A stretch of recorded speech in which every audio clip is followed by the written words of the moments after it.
Hey guys, അങ്ങനെ കാത്തിരുന്ന് നമ്മളുടെ എമ്പുരാൻ്റെ ടീസർ വന്നിരിക്കുകയാണ്. ടീസർ കണ്ടിട്ട് എനിക്ക് തോന്നിയിട്ടുള്ള ജസ്റ്റ് ചെറിയ കാര്യങ്ങൾ, എൻ്റെ ചെറിയൊരു റിയാക്ഷൻ വീഡിയോ എന്നുള്ള രീതിയിൽ ഒരു വീഡിയോ ചെയ്തതേ ഉള്ളൂ.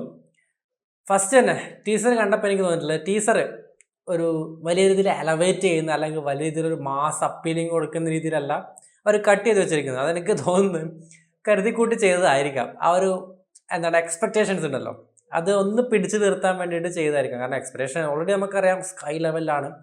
ഇപ്പോൾ പുള്ളി പൃഥ്വിരാജിനെ നമുക്കറിയാമല്ലോ, ലൂസിഫർ ഇറങ്ങിയ സമയത്ത് പറഞ്ഞിട്ടാണ് എൻ്റെ ഒരു ചെറിയ സിനിമയാണ്. രണ്ടാം ഭാഗം ഇറങ്ങിയപ്പോഴും പുള്ളി ചോദിച്ചപ്പോൾ അതിനാണ് അതെ അത് ഒരു ചെറിയ സിനിമയാണ്.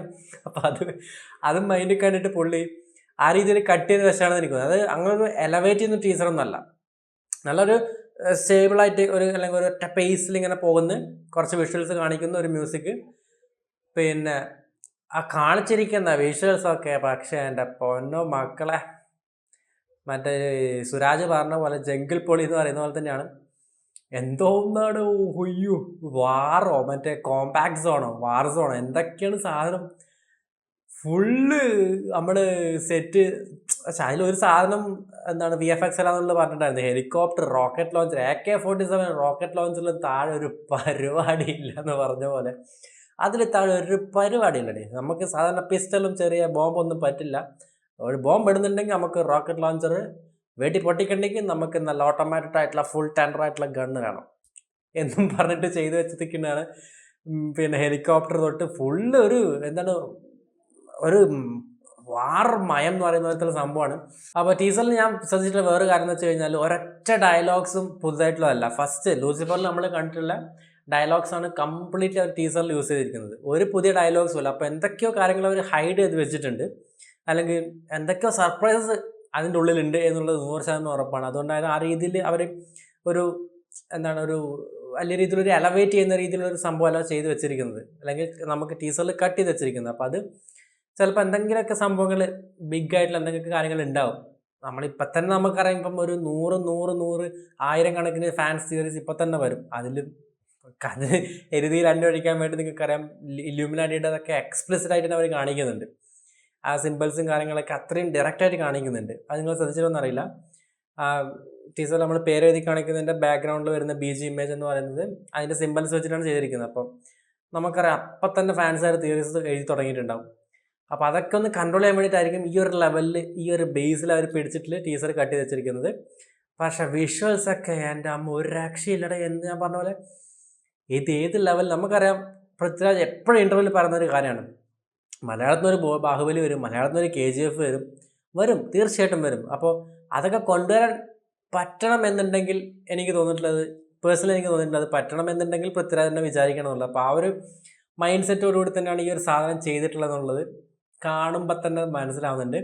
ഏതാണ്ട് 200 കോടിയാണ്, 300 കോടി, 250 കോടിയായിട്ട് ബജറ്റ് ഉണ്ട് പടത്തിന്. അപ്പോൾ അതൊക്കെ എങ്ങനെ യൂട്ടിലൈസ് ചെയ്യുന്നുള്ളത് നമുക്ക് കണ്ടറിയാം. പക്ഷേ ഒന്നാം ഭാഗത്തിൽ നിങ്ങൾ ശ്രദ്ധിച്ചിട്ടുണ്ടെന്ന് ഒന്നാം ഭാഗത്തിൻ്റെ ഒരു പേഴ്സണലി ആ ഒരു സിനിമ എനിക്ക് പേഴ്സണലി ഫേവറേറ്റ് ആയിട്ട് തോന്നാനുള്ള കാരണം എന്ന് വെച്ച് കഴിഞ്ഞാൽ ഒരു കോർ സ്റ്റോറി ഉണ്ട്. അത് നമ്മളുടെ കേരളത്തിൽ ഗ്രൗണ്ടഡ് ആയിട്ടുള്ള, കേരളത്തിൽ റൂട്ടഡ് ആയിട്ടുള്ള ഒരു സ്റ്റോറി. അത് കൃത്യമായിട്ട് അവർ പ്ലാൻ ചെയ്ത് കൃത്യമായിട്ട് ആവശ്യത്തിന് വെള്ളം കൊടുത്തിട്ടാണ് അത് മേക്ക് ചെയ്തെടുത്തിട്ടുള്ളത്. അപ്പോൾ ഇമോഷൻ ഉണ്ട്, മാസ് ഉണ്ട്, സ്റ്റോറി ഉണ്ട്, നമ്മൾക്ക് കണക്ട് ചെയ്യുന്നതാണോ, നമ്മളുടെ കേരള ഗ്രൗണ്ടിൽ നടക്കുന്നതാണോ അതെ. ഈ ഒരു സംഭവങ്ങളൊക്കെ കൊണ്ടാണ് ആ ഒരു പടം അത്രയും ഒരു റൂട്ടഡ് ടു കേരള എന്നുള്ള രീതിയിൽ, കൾച്ചർ എന്നുള്ള രീതിയിൽ വരുന്നില്ല. അപ്പോൾ ഇത് ആ ഒരു സംഭവം അല്ല എന്നുള്ളതാണ് എനിക്ക് തോന്നുന്നത്.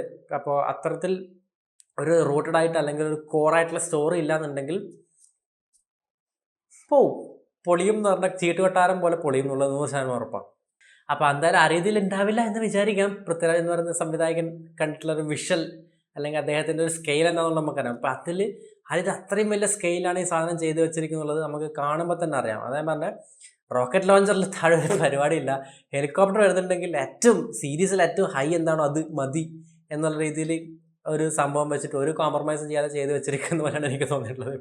അപ്പോൾ അത് കാണുമ്പോൾ നമുക്കറിയാം ഒരു ട്രീറ്റ് എന്തായാലും ഉണ്ട്. തിയേറ്ററിൽ പോയി കാണാം. ലാലേട്ടന് തിരിച്ചു വരണമെന്നുണ്ടെങ്കിൽ മലയാളത്തിൻ്റെ സ്വന്തം മോഹൻലാൽ എന്നും പറഞ്ഞ് തലക്കേറ്റി വെച്ചിട്ട് പുള്ളി കോമാളി ആയി എന്ന് പറഞ്ഞ ഗ്രൗണ്ടിലേക്ക് വീഴാൻ പോവാണ്. അപ്പോൾ അവിടുന്ന് തിരിച്ചു വരാൻ പുള്ളിക്കൊരു കയർ കിട്ടണമെന്നുണ്ടെങ്കിൽ ഇത് തന്നെയാണ് ഏറ്റവും ബെസ്റ്റ് എന്ന് എനിക്ക് തോന്നിയിട്ടുള്ളത്.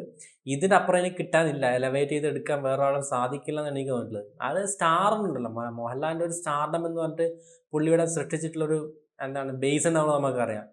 ആ ഒരു ബേസ് തിരിച്ച് പിടിക്കാൻ പുള്ളിക്കൊരു സ്പാർക്ക് മതി, അത് പൊട്ടിത്തെറിക്കാൻ എന്ന് പറഞ്ഞ പോലെ വരുവടെ, ഇതുവഴി വരും. ആ രീതിയിൽ ഇജാതി പ്രസൻറ്റേഷൻ ചെയ്തിട്ടുണ്ട്.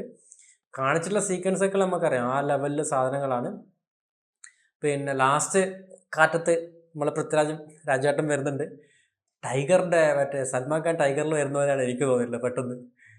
ഒരു സാധനം ഇങ്ങനെ മുഖം ഇങ്ങനെ കവർ ചെയ്യുന്ന രീതിയിൽ. അപ്പോൾ അതൊക്കെ സാധനം കിടും. അതുകൊണ്ട് തിയേറ്ററിൽ പോയി കാണാനുള്ള എല്ലാ സാധനങ്ങളും ഇതിൽ നിറച്ചിട്ടുണ്ട്.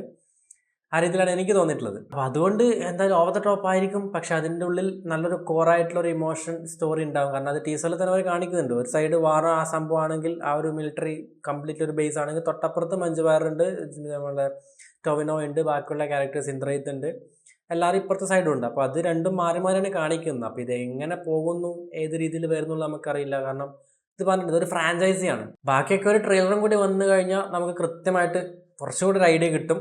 എന്തായാലും മാർച്ച് 27 റിലീസ്. 2 മാസം വെയിറ്റ് ചെയ്ത് കഴിഞ്ഞാൽ നമുക്ക് കാണാൻ പറ്റും. എന്തായാലും ടീസർ കണ്ടിട്ട് നിങ്ങൾക്ക് എന്താണ് തോന്നിയിട്ടുള്ളത് കമൻറ്റ് ബോക്സിൽ അറിയിക്കാം. അത്രയാണ്. ബൈ.